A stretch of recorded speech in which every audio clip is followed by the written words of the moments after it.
Dhaka bank ATN business and finance অনুষ্ঠানে সবাইকে আমন্ত্রণ জানাচ্ছে মিস মাজহারিন খান। দর্শক, আজ আমরা আলোচনার বিষয় রেখেছি পাট ও পাট শিল্প। পাট শিল্প আমাদের এখনও রপ্তানি খাতে বিশেষভাবে অবস্থান করে আছে। এ স্থান দিন দিন দুর্বল হয়ে গেছে। গত অর্থবছরে রপ্তানি আগের তুলনায় প্রায় 20% কাছাকাছি কমেছে। প্রাইভেট সেক্টরে পাট শিল্প আমরা বন্ধ হয়ে যেতে দেখছি। কোটি কোটি টাকার মাল আটকে পড়ে আছে, বিক্রি হচ্ছে না। চাহিদা বাড়ার কোনো অবস্থানও দেখা যাচ্ছে না। আর এরই মধ্যে পাট খাতে সরকার প্রদান করছে বাংলাদেশ ব্যাংকের পক্ষ থেকে সহায়তা। আর এ লক্ষ্যে আজ কেন্দ্রীয় ব্যাংকের কনফারেন্স রুমে বাংলাদেশ ব্যাংকের পুনঃ অর্থায়ন স্কিমের আওতায় গঠিত 200 কোটি টাকা তহবিলের সুবিধা গ্রহণকারী প্রায় 16টি ব্যাংকের সাথে চুক্তি স্বাক্ষর হচ্ছে। অনুষ্ঠানে বাংলাদেশ ব্যাংকের গভর্নর সহ ঊর্ধ্বতন কর্মকর্তারা উপস্থিত থাকছেন। আজ আমরা এ বিষয়ে কথা বলার জন্য আমাদের সাথে রয়েছেন এমডি রেজাউল করিম। তিনি রয়েছেন সাবেক চেয়ারম্যান বাংলাদেশ জুট অ্যাসোসিয়েশন। আমরা পেয়েছি কামরান উদ্দিনকে, তিনি সাবেক চেয়ারম্যান জুট গুডস অ্যাসোসিয়েশন। এছাড়া আমাদের সাথে রয়েছেন ব্যবসায়ী সৈয়দ মোহাম্মদ আনিসুজ্জামান, যিনি এই সেক্টরে ব্যবসা করছেন, ব্যবস্থাপনা পরিচালক জাহান ট্রেডার্স। পুরো সময় জুড়ে 0281897666 ফোন নাম্বারটি খোলা আছে। আপনারা চাইলে সরাসরি আমাদের সাথে কথা বলতে পারেন। আপনাদের তিনজনকে স্বাগত আমাদের অনুষ্ঠানে আসার জন্য। শুরুতেই কামরান উদ্দিন, আপনি যেহেতু জুট গুডস অ্যাসোসিয়েশনের সাথে রয়েছেন, আপনার কাছ থেকে আজকের অনুষ্ঠান শুরু করতে চাই। সার্বিকভাবে আসলে আপনি কেমন দেখছেন এই সেক্টরের পরিস্থিতি? ধন্যবাদ আমাকে এখানে আমন্ত্রণ করার জন্য। আপনি জানেন যে বর্তমানে বাংলাদেশে প্রাইভেট সেক্টরে 109টি জুট মিল, সরকারি সেক্টরে 26টি জুট মিল এবং বাংলাদেশ জুট স্পিনার্স অ্যাসোসিয়েশনের আন্ডারে প্রায় 96 জুট মিল কর্মরত আছেন। বাংলাদেশে প্রতি বছর প্রায় 8 লাখ টনের অধিক পাট পণ্য উৎপন্ন হয় এবং আমাদের দেশে যে পরিমাণ পাট পণ্য উৎপন্ন হয় তার মধ্যে 88% আমরা রপ্তানি করে থাকি। এই পর্যায়ে আমরা যে সমস্ত দেশে রপ্তানি করে থাকি, পৃথিবীর বর্তমানে যে অবস্থান চলছে, বিভিন্ন দেশে যুদ্ধ বিগ্রহ, অর্থনৈতিক টানাপোড়েন, অর্থাৎ আমাদের রপ্তানিমুখী যে সমস্ত দেশ আছে সে সমস্ত দেশে প্রচুর পরিমাণে পাট রপ্তানি করতে পারছে না বলেই আজকে আমাদের দেশে পাট শিল্পে একটা অচল অবস্থা সৃষ্টি হয়েছে। আমরা কিন্তু থেমে নাই, আমরা চেষ্টা করতেছি এই অবস্থা থেকে উত্তরণের পথ কোথায়। ধরুন আমাদের দেশের পাশের দেশ যেমন ভারত, সে দেশে আজকে জুট প্যাকেজিং অ্যাক্টের মাধ্যমে তারা তাদের পাট শিল্পকে বাঁচিয়ে রাখছে। সে দেশে উৎপাদিত পণ্যের প্রায় 90% লোকালি তারা কনজামশন করে, যার জন্য সে দেশে পাট শিল্প টিকে আছে। এখন আমাদের দেশে এত বড় একটা শিল্প শুধুমাত্র রপ্তানিমুখী অবস্থানে থেকে টিকে রাখা ভবিষ্যতে মুশকিল হবে যদি না স্থানীয়ভাবে আমাদের এই পাট শিল্পকে, পাটজাত দ্রব্যকে আমরা বাজারজাত করতে না পারি। আপনি জানেন যে এই শিল্পকে বাঁচিয়ে রাখার জন্য 2010 সনে Bangladesh government jute packaging act করেছেন। এই জুট প্যাকেজিং অ্যাক্ট 2010 সন থেকে এখন 2014 সালে সেই ইমপ্লিমেন্টেশন এসেছে এবং ভেরি রিসেন্টলি বাংলাদেশ গভর্নমেন্ট বিভিন্ন জেলায় জেলায় পরিদর্শনের মাধ্যমে যাতে করে জুটের বস্তা ব্যবহার করে সেই হিসাবে ওনারা কাজ করে যাচ্ছেন। অর্থাৎ আমি যেটা বলতে চেয়েছি, রপ্তানিমুখী থেকে কিছুটা অংশ আমাদের দেশে যদি বাজারজাত করানো যায় তাহলে এই শিল্প টিকে থাকার সম্ভাবনা আছে ভবিষ্যতে। অন্যথা শুধুমাত্র রপ্তানিমুখী করে উৎপাদন বাড়িয়ে এবং রপ্তানি আমাদের দেশ থেকে যে সমস্ত দেশ পণ্য আমদানি করে, আপনি দেখুন আমাদের দেশের সবচেয়ে বড় আমদানি কারক হলো সুদান, ইরান, টার্কি, সিরিয়া এবং ইন্দোনেশিয়া, ব্যাংকক এবং চায়না এবং ভারত। এই সমস্ত দেশে সময়কালে অর্থনৈতিক বিপর্যয়ের কারণে তারা আগের মতো ইম্পোর্ট করতে পারে না। এই জন্য আমাদের রপ্তানিটা আটকে গেছে এবং প্রচুর পরিমাণে মজুদ আটকে আছে। জি, একটু রেজাল্ট করি আপনার কাছ থেকে জানবো যে আপনি তো র নিয়ে কাজ করছেন। আর র জুটের আসলে পরিস্থিতি কেমন রয়েছে, যেখানে বাংলাদেশের অনেক কৃষক এর উপরে নির্ভর করে আসলে বেঁচে আছে? ধন্যবাদ জেরিন আপনাকে আমাকে এখানে আমন্ত্রণ জানানোর জন্য। স্বাধীনতার পর গত অর্থ বছরে যে কাঁচাপাট রপ্তানি হয়েছে তা সবচেয়ে নিম্নতম। মাত্র 10 লক্ষ বেল কাঁচাপাট বিশ্বের বিভিন্ন দেশে রপ্তানি হয়েছে, যা স্বাধীনতার পরে কখনোই হয়নি। এর আগে 2012-13-তে 21 লক্ষ বেল কাঁচাপাট রপ্তানি হয়েছিল, যা বৈদেশিক মুদ্রা আমরা অর্জন করেছি 1400 কোটি টাকা। আর এই যেটা আপনার 13-14-তে গত অর্থ বছরে মাত্র 700 কোটি টাকা। ইট মিনস স্ট্রেট আমাদের রজুট 50% রিডিউস করে গেছে, যেটা আপনি আপনার বক্তব্য শুরুতে বলে গেছেন যে 20% টোটাল, ওভারঅল গিয়ে টোটাল 20%, বাট রজুটের সাইটে 50% রিডিউস করে গেছে। যেমন আমাদের মেইন মূল ক্রেতা ছিল ইন্ডিয়া, পাকিস্তান এবং চায়না। ইন্ডিয়াতে প্রতি বছর প্রায় 9 লক্ষ বেল এক্সপোর্ট হতো, সেই জায়গায় মাত্র 2,34,000 বেল এবার এক্সপোর্ট হয়েছে। চায়নাতে প্রায় 5 লক্ষ বেল হইতো, সেই জায়গায় মাত্র 2.5 লক্ষ বেল হয়েছে। পাকিস্তানে প্রায় 6 লক্ষ বেল হইতো, সেই জায়গায় মাত্র 3.5 লক্ষ বেল হয়েছে, এরকম। তো এখন এই কাঁচাপাট রপ্তানির নিম্নগতি কেন? কারণটা হচ্ছে পৃথিবীর বিভিন্ন দেশে রজুটের চাহিদা কমে গেছে, তারা ডাইভার্সিফাইড বা অথবা জুট গুডসের দিকে ধাবিত হয়েছে। বিশেষ করে আমাদের মূল এবং একমাত্র মানে ডিপেন্ডেন্ট ক্রেতা আমাদের দেশের উপরে পাকিস্তান, তাদের যে জুট মিলগুলা আমাদের থেকে 10% রজুট নিয়ে ওরা ওখানে জুট গুডস প্রডিউস করতো, কিন্তু ভেরি রিসেন্টলি তাদের গভর্নমেন্ট ওখানে 30% পলিপ্রোপিলিন ইউজ করার জন্য রিল্যাক্স করে দিয়েছে। ইট মিনস তাহলে আমার 30% রজুটের ইউজটা কমে যাচ্ছে পাকিস্তানে, 70% এসে গেছে। In the meantime already পাকিস্তানে 14টা মিল ছিল, আস্তে আস্তে এখন গোটা 5 মিল শুধু রান করতেছে, তাদের প্রোডাকশনও কমিয়ে দিয়েছে এক। আর ইন্ডিয়াতে না যাওয়ার কারণ হলো ওই যে ডলার ফ্লাকচুয়েশন, টাকা পয়সার কারণে।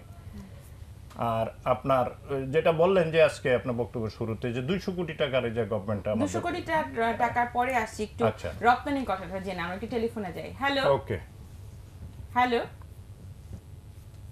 হ্যালো হ্যালো, দর্শক শুনতে পাচ্ছেন? লাইনটা হয়তো কেটে গেছে। আমি একটু আনিসুজ্জামান আপনার কাছ থেকে জানতে চাই যে আমি যদি দেখি নিউজ পেপারগুলোতেও আজ কিন্তু দেখা হচ্ছে যে দেশীয় পাটকলে পণ্যের স্তূপ কিন্তু অনেক বেশি রয়েছে, যেখানে রপ্তানির কথা বলা হয়েছে 2013-14তে প্রায় 8,386 টন পাট পণ্য রপ্তানি হয়। আগের বছরের ছিল প্রায় 8,67,777 টন। সেই জায়গা থেকে আসলে রপ্তানির পরিস্থিতি কমে যাওয়ার পিছনে আসলে মূল কারণ কি বলে আপনার মনে হচ্ছে? আমরা আসলে রপ্তানির দিকে আমরা এতটা বেশি খেয়াল দিয়েছি যে অভ্যন্তরীণ মার্কেটের দিকে আমরা কোনোদিন নজরই দিই নাই। যে কোনো শিল্প বা ইন্ডাস্ট্রি এটাকে সবসময় অল্টারনেটিভ একটা ব্যবস্থা রাখতে হবে। বৈদেশিক চাহিদা কোনো সময় বাড়ে, কোনো সময় কমে, কিন্তু অভ্যন্তরীণ চাহিদার দিকে আমাদের খেয়ালটা বেশি দিতে হবে। বৈদেশিক চাহিদা কমে যাওয়ার কারণ আমাদের যে পাট পণ্য বা পাট সুতা যেগুলো ম্যাক্সিমাম এক্সপোর্ট হয় যেসব দেশে, যেমন সিরিয়া, ইরান, টার্কি একটা বিশাল মার্কেট, প্রায় 40% পাট পণ্য পাট সুতা আমাদের ওখানে রপ্তানি হয়।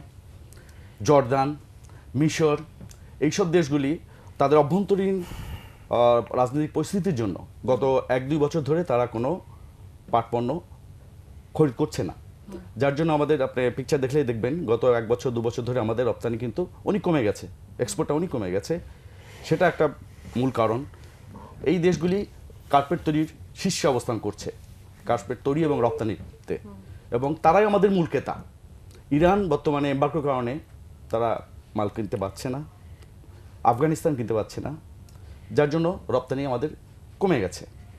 এবং এটা যতদিন পর্যন্ত এই উপমহাদেশে এই রাজনৈতিক বা অভ্যন্তরীণ প্রবলেম না শেষ হবে, ততদিন পর্যন্ত আমাদের এক্সপোর্ট বাড়ার কোনো দেখছি না, আমি কোনো পসিবিলিটি দেখছি না। এবং আফ্রিকাতে যেখানে জুট গুডস আমাদের বেশি যেত, বস্তা যেত, পাট পণ্য যেত, সেখানেও এখন ওরা আমাদের ক্রেতা আদেশ দিচ্ছে না, কারণ তারা সব সিনথেটিকে চলে গেছে। এবং আমাদের সবচেয়ে দুর্বলতা যেখানে, আমাদের সরকারি তরফ থেকে এই যে পাট আমাদের দেশি পণ্য, একটা ন্যাচারাল ফাইবার, এটাকে মার্কেটিং করার জন্য বা তুলে ধরার জন্য বিদেশে আমাদের কোনো রকম কোনো রিপ্রেজেন্টেটিভ নাই। যা আমরা করি প্রাইভেট সেক্টরে, যারা আমরা আছি কাঁচা পাটের সাথে জড়িত ব্যবসায়ী বা রপ্তানিকারক যারা আছি বা ম্যানুফ্যাকচারার যারা আছি, আমাদের নিজের উদ্যোগে নিজের খরচে বিভিন্ন জায়গায় যেয়ে আমরা পাটটাকে এখন পর্যন্ত ধরে রেখেছি। আপনি গত বছরে যেটুকু আপনি দেখতে পাচ্ছেন যে রপ্তানি যেটুকু হয়েছে, সেটা কিন্তু আমাদের প্রাইভেট সেক্টরের নিজস্ব চেষ্টায়। তো পাট রপ্তানি বাড়াতে গেলে আমাদেরকে এদিকে সরকারকে নজর দিতে হবে। এই দিক থেকে একটু আপনি বলছিলেন পুনঃঅর্থায়নের কথা, যেটি আজকে বাংলাদেশ ব্যাংকটা দিচ্ছে 200 কোটি টাকার চুক্তি হতে যাচ্ছে, আর সেটি সম্পর্কে একটু জানতে চাচ্ছিলাম। সেটা হচ্ছে 200 কোটি টাকা যেটা রিভলভিং, 16টা ব্যাংক আপনার চুক্তি করতেছে এবং এটা বাংলাদেশ ব্যাংকের গাইডলাইনে আছে যে কাঁচা পাট ব্যবসায়ী, রপ্তানিকারক এবং সকল মিল এটা নেবে। এর মধ্যে কি চাষিরাও পড়বে যারা আসলে এটা নিয়ে কাজ করছে, কৃষক যারা? না, সরাসরি চাষিরা পড়বে না, ওই যে ব্যবসায়ীরা পড়বে এবং তাদেরকে ওইখানে ম্যান্ডেটরি থাকবে চাষিদের থেকে পাট কেনার জন্য, ঠিক আছে? বাট দ্য কোশ্চেন ইজ, এই যে 200 কোটি টাকা এখন ফার্স্ট কাম ফার্স্ট সার্ভ বেসিসে অনেকে দিতে হবে।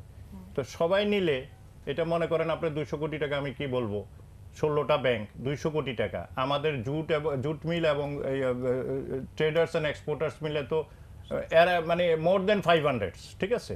তাইলে তো এটা তখন এই টাকাটা মানে খুব একটা, আমি কি বলবো, সাগরের মধ্যে অপ্রতুল, মানে এক বিন্দু পানির মতো এক। আর এই টাকাটা নেওয়ার জন্যই অনেক মানে কতগুলি কঠিন শর্ত আরোপ করেছে বাংলাদেশ ব্যাংক। শর্তগুলো যদি একটু বলতেন দর্শকদের। শর্তগুলির মধ্যে যেমন মানে সিকিউরিটি দিতে হবে, প্রপার্টি সিকিউরিটি দিতে হবে এবং এটার ইন্টারেস্ট ওই যদিও এটা মানে ওই পরিমাণে ইন্টারেস্টটা কমায় না, ইট শুড বি বিলো 10।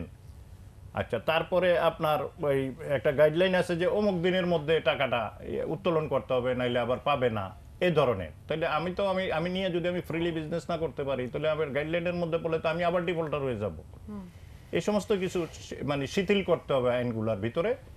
আর এখানে আমি মনে করি যে ঠিক আছে, এটাও একটা, আমি সরকারের অভিনন্দন জানাই যে 200 কোটি টাকা আফটার অল একটা পুনঃ অর্থায়ন তহবিলের চিন্তা এবং বর্তমান সরকার করেছে, এই জন্য আমি সাধুবাদ জানাই।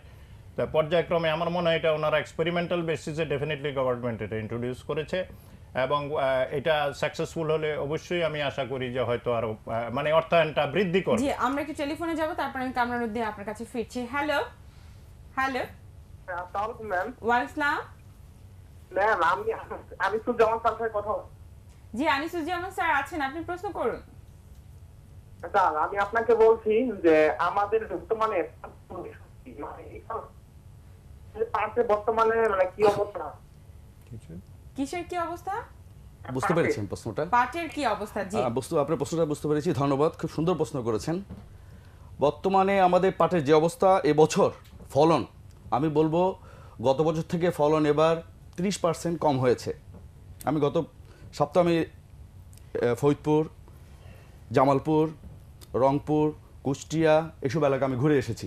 যেসব এলাকা পাটের এলাকা, আমাদের তোষা পাট হয় যেসব দিকে বা জাত পাট হয়, তো জাত দেখলাম আমি ঘুরে, পাট মোটামুটি কাটা হয়ে গেছে। পাটের ফলন ভালো, পাটের ফলন 30% কম হয়েছে গতবার থেকে, আগের চেয়ে কম। এবং কোয়ালিটি গতবার থেকে বা আগের তুলনায় অনেক ডাউন হবে এবার। আচ্ছা, কারণ যখন বৃষ্টিটার দরকার ছিল, তখন হয়নি। রেজাল করিম সাহেব আমার সাথে একমত হবেন, যখন বৃষ্টিটার দরকার ছিল আমাদের পাটটা ম্যাচিউর হয়ে গেছে, কিন্তু চাষিরা কাটতে পারে নাই পানির অপ্রতুলতার জন্য, পানি ছিল না ক্ষেতের মধ্যেই, পাটটা ম্যাচিউর হয়ে গেছে এবং এবারের পাটটা ওভার ম্যাচিউর, যার জন্য ফাইবার শক্ত হয়ে গেছে। যারা পাট চাষ সাথে জড়িত তারা এটা খুব ভালো বুঝবেন।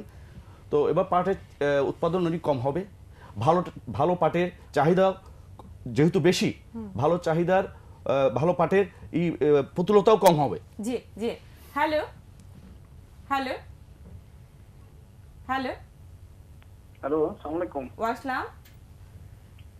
ম্যাডাম, আমার আসলে একটা প্রশ্ন আপনার কাছে। গত 2 দিন আগে প্রধানমন্ত্রী একটা প্রোগ্রামে আপনাকে দেখলাম আবেদ খানের সাথে বসা আছেন। আপনার আবেদ খান কি আপনার বাবা? কারণ উনি আমার খুব প্রিয় একজন মানুষ, সেই স্বভাবে জানতে চাইছি। ব্যাস এইটুকু। না, আবেদ খানও ইনভাইটেশন পেয়েছিলেন জার্নালিস্ট হিসেবে, আমি ইনভাইটেশন পেয়েছিলাম, আমি সেই হিসেবেই গিয়েছি। আচ্ছা। আমার বাবা আচ্ছা, ঠিক আছে। আমার পটুয়াখালীতে আমাদের বাড়ি, উনি আমার বাবা না, উনি আমাদের শ্রদ্ধেয় বড় ভাইয়ের মতো। আচ্ছা, না সরি, হ্যাঁ, আচ্ছা ঠিক জি, আছে। আপনাকে অসংখ্য ধন্যবাদ ফোন করার জন্য। জি, আমরা শুনছিলাম উনি যেটা বলেছেন এবং দর্শকের কথাও শুনছিলাম। আর সেই জায়গা থেকে আসলে অনেকগুলো প্রবলেম কিন্তু আমাদের সামনে এসে দাঁড়িয়ে আছে। আপনারা এক একজন এক একটা অ্যাসোসিয়েশনের সাথে আছেন, আপনারা প্রত্যেকেই চান এই সেক্টরটাকে যাতে আমরা সামনের দিকে নিয়ে যাই। আমরাও চাই, যেহেতু গার্মেন্টসের পরে এই সেক্টরের অবস্থান ছিল। কামরুদ্দিন, আপনি জুট গুড অ্যাসোসিয়েশনের সাথে আছেন, চেয়ারম্যান হিসেবে দীর্ঘদিন দায়িত্ব পালন করেছেন। আপনি একটু বলতেন যে আসলে এই যে 200 কোটি টাকা দেওয়া হচ্ছে, বারবার আমরা দেখছি রিফাইন্যান্সিং এর ব্যবস্থা করা হচ্ছে, ভর্তুকি দেওয়া হচ্ছে, বিষয়গুলোকে আসলে আপনারা এখন কিভাবে দেখছেন বা কিভাবে সহায়তা পেলে এই সেক্টরটা ঘুরে দাঁড়াতে পারে? এখানে এটা একটা রপ্তানিমুখী প্রতিষ্ঠান। আমি বলবো, আমার জুটগোর্সের অবস্থান থেকে বলবো, আমি ঘটনার গভীরে না পুছে উপর দিয়ে চিকিৎসা করলে কোনোদিনও চিকিৎসা হবে না। আমাদের দেশে শিল্প স্থাপন হয়েছে, পুঁজি বিনিয়োগ হয়েছে, কিন্তু আমার যে প্রোডাকশন, সেই প্রোডাকশনের অবস্থানটা কি? হয়তো রপ্তানি অথবা আভ্যন্তরীণ বাজারজাতকরণ। আমি কোনোভাবেই কোনো দিকেই উন্নতি করতে পারতেছি না, না পারতেছি স্থানীয় বাজারে আমার এই পণ্যের সরবরাহ করা, বৃদ্ধি করা, এবং না পারতেছি আমি রপ্তানি করে আমার এই শিল্পকে বাঁচিয়ে রাখতে। তো আমার মতে যে জিনিসটা এখন করা দরকার, দেখেন যে কোনো একটা পণ্য, যে সেই পণ্যের ক্রয় ক্ষমতাও কিন্তু একটা বিষয় আছে। আজকে যে আমরা জুট প্যাকেজিং অ্যাক্টের মাধ্যমে বিভিন্ন বায়ারকে, ক্রেতাকে এটা ব্যবহার করার জন্য সরকার থেকে যে বাধ্যতামূলক আইন করা হয়েছে, পাশাপাশি আমাদেরকে একটা চিন্তা করতে হবে, কিন্তু যারা এটার প্রকৃত ক্রেতা তারা কতটুকু মূল্য পর্যন্ত গ্রহণ করলে এটা তাদের জন্য সহায়ক হবে। সেদিক থেকে আমি বলবো যে আমাদের পণ্যের মান বজায় রেখে পণ্যের দামটাকে সহনীয় করে তোলা, একদিকে যেরকম স্থানীয় বাজারে, অন্যদিকে রপ্তানি খাতে আজকে আমাদের সারা বিশ্বে আমরা সিনথেটিকের সাথে অসম্ভব যুদ্ধ করে বেঁচে আছি। ধরুন আনিস ভাইয়ের একটা কথাকে আমি টেনে এনে কথা বললাম, আফ্রিকান মার্কেট ছিল একসময় আমাদের জন্য একটা গোল্ড মাইন, বাংলাদেশের বিশাল মার্কেট। সেই মার্কেটটা কিন্তু আমরা হারিয়েছি শুধুমাত্র প্রাইস এবং এই দামের যে একটা অসম প্রতিযোগিতা। আফ্রিকানরা সাধারণত সস্তা যেখানে পায় সেখানে দৌড়ায়, তো সিনথেটিক ব্যাগ সেই মার্কেটগুলি দখল করে নিয়েছে। এছাড়াও আমাদের দেশে শুধু পণ্য উৎপাদন করে গেলাম গড়পড়তা, তাহলে তো আমার বাজার আমি হারাবো। তো সেই কারণে পণ্যের মান বজায় রেখে দাম কমিয়ে আনতে হবে। সেটি এই মুহূর্তে সবচেয়ে বেশি গুরুত্বপূর্ণ বলেছি। আমি আনিস আসছি, একটু আমি টেলিফোন নিব। হ্যালো, জি আমরা শুনতে পাচ্ছি। আমি আনিস সাহেবের সাথে কথা বলতে যাচ্ছি। জি আনিস সাহেব আছেন, আপনি প্রশ্ন করুন। হ্যালো, জি আপনি প্রশ্ন করুন। বাংলাদেশের হ্যালো, জি বলুন, আমি শুনতে পাচ্ছি। আমরা কবে পাবো সোনালী আঁশ? আমরা কবে দেখতে পাবো? আমি আনিসুজ্জামান সাহেবকে বলছি। জি ধন্যবাদ। দর্শক, আপনার প্রশ্নটা আমি শুনতে পেয়েছি। সোনালী আঁশ, আসলেই আমাদের সোনালী আঁশ এটা একটা আমাদের আল্লাহর দান বলবো। আমাদের বাংলাদেশে, সারা পৃথিবীতে কোথাও এই পাট হয় না। আমার সোনার বাংলাতেই শুধু আমার এই সোনালী আঁশটা উৎপন্ন হয়। যেই সোনালী আঁশ দিয়ে আমরা দেশ স্বাধীন করেছি, আমাদের বঙ্গবন্ধু কন্যা শেখ হাসিনা, বা আমাদের যে দেশ স্বাধীন হলো, এটার পিছিয়ে কিন্তু আমাদের এই সোনালী আঁশ, এই পাটই ছিল আমাদের মূল উদ্দেশ্য, কি বলে এটাকে, আমাদের চেতনা। এখন এই সোনালী আঁশটা আমাদের কেন গলার ফাঁস হয়ে যাচ্ছে, বা এটা এই লোহার টুকরাও হয়ে যাচ্ছে, এটা কিন্তু আমরা খুব সহজেই বুঝতে পারি। আমি এখানে আপনার প্রশ্ন জবাব দিতে গিয়ে আমি বলবো, একমাত্র পাট পণ্যকে বা সোনালী আঁশকে আবার টিকে আনা যাবে। আমি চ্যালেঞ্জ দিয়ে বলতে পারি সবাইকে, যে যদি আমাদের অভ্যন্তরীণ বাজারে যে সরকার যেটা ঘোষণা করেছে, ম্যান্ডেটরি প্যাকিং অ্যাক্ট, 6টি পণ্য, চাল, ধান, গম, ভুট্টা, চিনি এবং আপনার সিমেন্ট, এই 6টা পণ্য সরকার যেটা ঘোষণা করেছে এবং গ্যাজেট হয়েছে, এটাকে যদি ঠিকমতো ইমপ্লিমেন্ট করে আইন প্রয়োগকারী সংস্থা বা বিভিন্ন সংস্থা, আমি অনুরোধ করব দয়া করে আপনারা সোনালী আঁশকে আবার তার পূর্বের জায়গায় ফিরিয়ে নিয়ে আসেন। আপনি দেখবেন উইদিন 6 মান্থ আমাদের প্রত্যেকটা মিল লাভে চলে যাবে, এবং এখান থেকে বিজিএমসি এবং প্রাইভেট মিল 500 থেকে 600 কোটি টাকা লাভ করবে। সরকারকে কোনো ভর্তুকি দিতে হবে না। সেটি যে আমরা দেখছিলাম যে নিউজ পেপারও তারা বিভিন্ন জায়গায় লিখেছেন যে যিনি আসলে কেফায়েতুল্লাহ রয়েছেন পরিচালক পাট অধিদপ্তর, তিনি জানিয়েছেন যে সেখান থেকে প্রায় 6000 কোটি টাকা আসতে পারতো যদি আসলে এই 6টি জায়গায় ব্যবহার করা হতো এ ধরনের অবস্থান। জি 6টি জায়গার মধ্যে সার, নট সিমেন্ট। জি একটু কারেকশন করলাম, সরি ভাই। আমরা আবার একটু টেলিফোনে যাই, আমি আপনার কাছে ফিরছি। হ্যালো, হ্যাঁ জি, জি আসসালামু আলাইকুম। ওয়ালাইকুম আসসালাম। আমি বলছিলাম গাইবান্ধা থেকে, আমার নাম আব্দুল সাত্তার খান। জি সাত্তার, আমরা শুনতে পাচ্ছি। আমি বিজ্ঞ আলোচকদের আলোচনা বেশ মনোযোগ সহকারে শুনছিলাম, জি কিন্তু আমি খুব অবাক হয়ে লক্ষ্য করলাম যে আসল সমস্যায় কথাটা কেউ বলতেছে না। আমরা সে পাকিস্তান আমলে ছাত্র অবস্থায় বলছেন যে বাংলাদেশে 60 লক্ষ টন বেল পাট উৎপাদন হতো। এখন পাটের উৎপাদনটা কোথায়? ওনারা যে ব্যবসা করবেন, এক্সপোর্ট করবেন, তারপরে রজত ইত্যাদি যে ব্যবস্থা, পাটের তো উৎপাদনই নাই। পাটের যে সময় আমাদের উৎপাদনের সময়, সেই সময়টা আমরা ইরি বোরো ইত্যাদি ধান করে চাষিরা তাদের ঘরে ধান তুলতেছে। আমার এখানে কথা হলো, পাটের উৎপাদন যদি না বাড়ে তাহলে এই সমস্ত ওই এক্সপোর্টমুখী কোনো কথাবার্তা বলে লাভ হবে না। কাজে ওখানে আপনারা কথা বলেন এবং গভর্নমেন্টকে বলেন তারা ইনসেন্টিভ দেয় চাষিদেরকে পাট উৎপাদন করে। আমি জবাব দেব।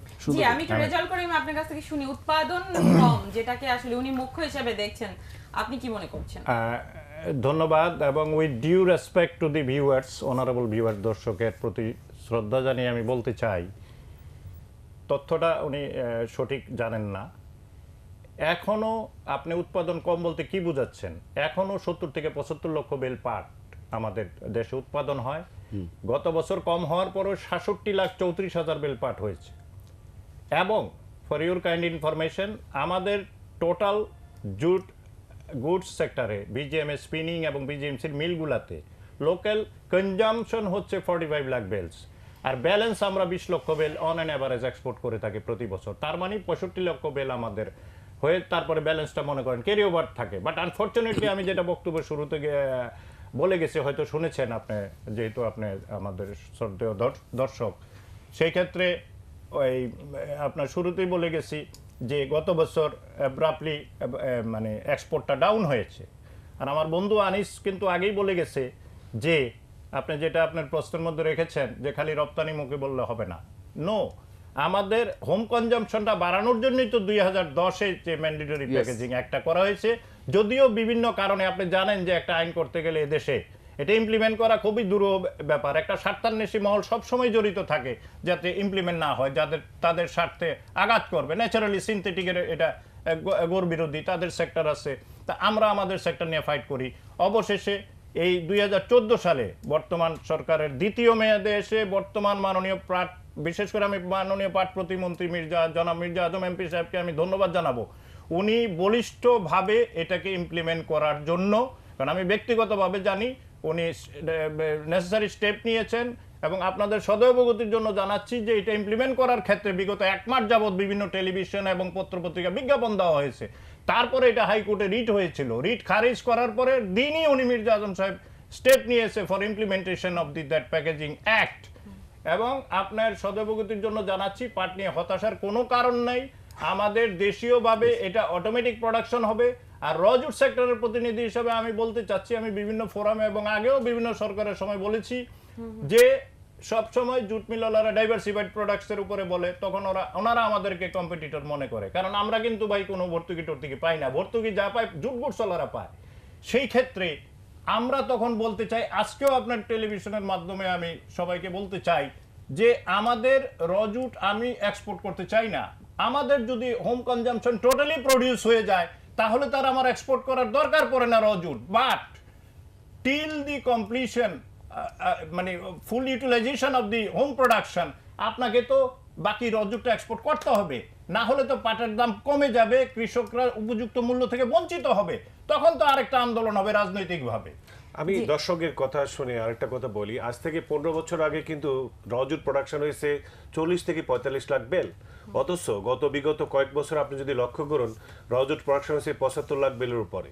কাজে আমাদের দেশে উৎপাদন নাই এই কথা যেরকম সঠিক না, তেমনি আমাদের উৎপাদনের প্রপার ইউটিলাইজেশন যদি আমরা করতে না পারি তাহলে আমি রজুট উৎপাদন করি বা কি করব? এখানে একটু আমি জানতে চাইবো যে সরকার 10% নগদ সহায়তা দেওয়ার পরও বিজিএমসি কেন 500 কোটি টাকা লোন সহায়তা চাচ্ছে? এর আসলে পেছনে মূল কারণ কি ছিল? আপনি লক্ষ্য করুন, রপ্তানি হলেই কেবলমাত্র 10% সহায়তা পাবে, রপ্তানি হচ্ছে না। কাজে 10% তো পাওয়ার তো কোনো সুযোগ নাই। গভর্নমেন্ট 10% দিয়েছেন, রপ্তানি করার পরে রপ্তানি এফওবি মূল্যের উপরে 10% ভর্তুকি দিচ্ছে। ভর্তুকি দিচ্ছে কেন? একটা ইন্ডাস্ট্রি বাঁচি থাকার জন্য, আমাদের শ্রমিক বাঁচি থাকার জন্য গভর্নমেন্ট থেকে যে সমস্ত লজিস্টিক সাপোর্টগুলি থাকা দরকার, সময় মতো কারেন্ট, আপনার গ্যাস এবং আরো কতগুলা আপনার শিল্পায়নের জন্য যে সমস্ত সাপোর্ট গভর্নমেন্ট থেকে থাকা দরকার, সেগুলি সঠিকভাবে গভর্নমেন্ট দিতে পারতেছে না বলে এই শিল্পকে বাঁচিয়ে রাখার জন্য শ্রমিকদের স্বার্থে, শিল্পায়নের স্বার্থে এবং জাতীয় অর্থনৈতিক স্বার্থে আপনার 10% গভর্নমেন্ট ডিক্লেয়ার করেছে। কিন্তু প্রতি বছর কিন্তু যে পরিমাণ সহায়তা নিচ্ছে বিজিএমসি বা অন্যান্যরা কিন্তু সেই সহায়তা ফেরত দিতে পারছে না। তার মানে ভর্তুকি কিন্তু প্রতি বছরই বেড়েই চলছে। আমি প্রথমে একটা কথা বলেছি যে সবাইকে আমাকে রোগের প্রথম কারণ বা রোগটাকে নির্ণয় করতে হবে, রোগ নির্ণয় করার পর আমাকে চিকিৎসা করা দরকার। শুধুমাত্র অর্থ ডাললেই এই শিল্পের উন্নয়ন হবে তা নয়। আমাদেরকে যেটা প্রয়োজন সেটা হলো যে আমার এই রপ্তানিমুখী শিল্প প্রতিষ্ঠান, আমার যে পণ্য এটা তো খাওয়ার যোগ্য না, এটাকে ব্যবহার করতে হবে। সেই ব্যবহারকারীদের কাছে কত সহজে কত কম মূল্যে পুষিয়ে দেওয়া যায় এবং যে সমস্ত দেশে আমরা রপ্তানি করি সেই সমস্ত দেশে আমার বাধাগুলি কি, সেই বাধাগুলি আমি কতটুকু ওভারটেক করতে পারবো। যেমন আমি একটা উদাহরণ আপনি দিই, ভেরি রিসেন্টলি ইন্ডিয়ান গভর্নমেন্ট আমাদের দেশ থেকে কিন্তু পাট পণ্য রপ্তানি করা যাচ্ছে না, স্পেশালি বস্তা। তারা এক ধরনের নন টেরিয়ার ব্যারিয়ার আপনার সৃষ্টি করে আমাদের দেশ থেকে পাটের বস্তা রপ্তানিতে ভীষণভাবে আপনাকে বাধা দিচ্ছে। তো সেটা আপনি ওভারটেক করার জন্য বা সেটাকে সেই সমস্যার সমাধানের জন্য আমাদের তরফ থেকে, সরকারি তরফ থেকে প্রচুর পরিমাণে উদ্যোগ গ্রহণ করা হয়নি। এমনিভাবে প্রতিটি দেশে কিছু না কিছু সমস্যা সবসময় থাকে।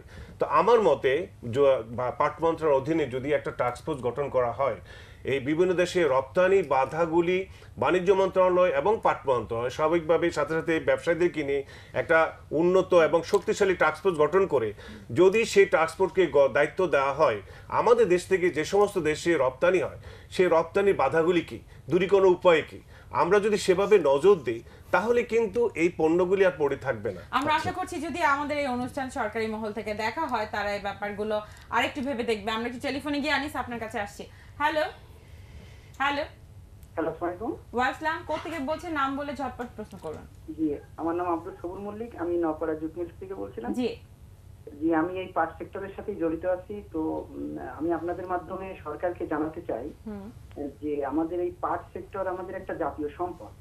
তাই এই সেক্টরটাকে রক্ষা করতে গেলে আমাদের সবকে এগিয়ে আসতে হবে। আর সরকার শুধু ওই কাগজে কলমে জিনিসটা উপস্থাপন করলে হবে না, এটা কার্যকর ভূমিকা রেখে যে 6টা অপশন আমাদের এইগুলো সরকার বাধ্যতামূলক ভাবে করছেন, এটাকে কার্যকর ভাবে এগিয়ে নিতে হবে।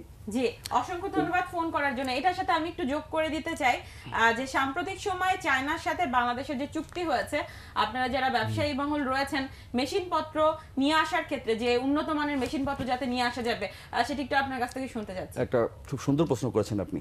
এটা আমাদের একদম যুগোপযোগী একটা পদক্ষেপ নিয়েছে আমাদের সরকার।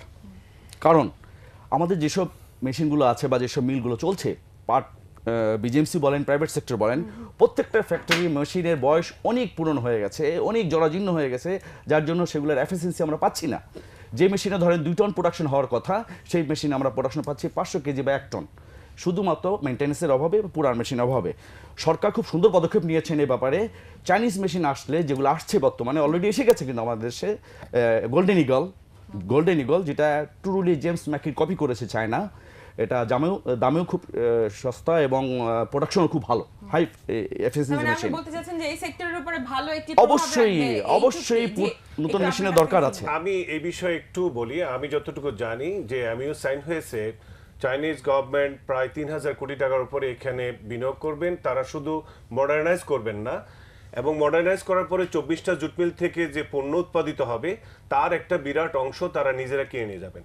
আমার মনে এটা অত্যন্ত একটা ভালো উদ্যোগ, এবং এই উদ্যোগ যদি বাস্তবায়িত হয় আমাদের বিজিএমসি-কে আমি মনে করবো যে তারা দীর্ঘদিন বেঁচে থাকবে। আমরা অনুষ্ঠান শেষ করার আগে রেজাউল করিম, খুব সংক্ষেপে আপনার কাছ থেকে জানতে চাই সরকারের কাছে এই মুহূর্তে এক্সাক্ট কি চাচ্ছেন আপনারা এই সেক্টরটাকে ডেভেলপ করার জন্য এবং ধরে রাখার জন্য? আচ্ছা, আমি একটু আপনার মাধ্যমে দর্শকদের সদবগতির জন্য জানাতে চাচ্ছি যে আন্তর্জাতিক পাট সংস্থা একটা আমাদের ইন্টারন্যাশনাল ফোরাম ছিল, যেটা এখানে বাংলাদেশে, কিন্তু অত্যন্ত দুঃখের সঙ্গে বলতে হচ্ছে যে গত 27শে এপ্রিল, এটা পরবর্তীকালে ইন্টারন্যাশনাল জুট স্টাডি গ্রুপ হিসাবে ছিল, যদি ওইখানে আমি চেয়ারম্যান ছিলাম কয়েকবারই পর, এটা বন্ধ হয়ে গেছে টোটালি, ইউরোপিয়ান কান্ট্রি এটা ব্যাক করে যাওয়ার কারণে। তবে আমি সরকারের কাছে আবেদন জানাবো যে এই আন্তর্জাতিক পাট স্টাডি গ্রুপটাকে টিকিয়ে রেখে এটার মাধ্যমে আমাদের পাটটাকে আরও বিশ্বের বিভিন্ন মহলে প্রচার, মানে আপনার ব্যবহার, এই সমস্ত করার জন্য এটাকে পুনরুজ্জীবিত করার জন্য সরকার উদ্যোগ নেয়। আর ইতিমধ্যে এতক্ষণ আলোচনায় যেটা আসলো, আমি মনে করি আমাদের বঙ্গবন্ধু কন্যা শেখ হাসিনা আমি জানি যে উনি পাটের প্রতি খুবই দুর্বল, এবং পাটের প্রতি দুর্বল থাকার কারণে বিভিন্ন সময় ওনার বাধ্যবাধকতা থাকার কারণেও উনি কার্যকরী পদক্ষেপ নেওয়ার চেষ্টা করেন, যেটা পাট মন্ত্রণালয় আন্তরিক রয়েছে, সেই আন্তরিকতার জায়গাটি তাদের থাকবে, এবং এই শিল্পকে ধরে রাখতে আপনাদের অ্যাসোসিয়েশনগুলোরও সঠিক ভাবে কার্যক্রম করার জন্য সকলের একত্রিত হয়ে একটি মতামত আসলে সরকারের সাথে আপনারা পেশ করবেন, যেটি আসলে সত্যিকারই সরকার আপনাদেরকে সহায়তা করতে পারে। যেখানে আমরা দেখছি প্রাইভেট এবং সরকারি জুট মিলের করুণ অবস্থা, সেই জায়গাগুলো কিন্তু এই মুহূর্তে ঠিক করার সময় এসেছে, কারণ অনেক প্রাইভেট সেক্টরের মিল কিন্তু বন্ধ হয়ে রয়েছে, জায়গা আটকে আছে। সেগুলো যদি আমরা বিক্রি করে নতুন করে যদি আমরা ইনভেস্ট করতে পারি, সেটাও কিন্তু অনেক সহায়তা করবে। আপনাদের তিনজনকে অসংখ্য ধন্যবাদ আমাদেরকে সময় দেওয়ার জন্য। আপনাকেও ধন্যবাদ। দর্শক, এই ছিল আজকের Dhaka bank ATN business and finance. শেষ করছি আজকের মতো।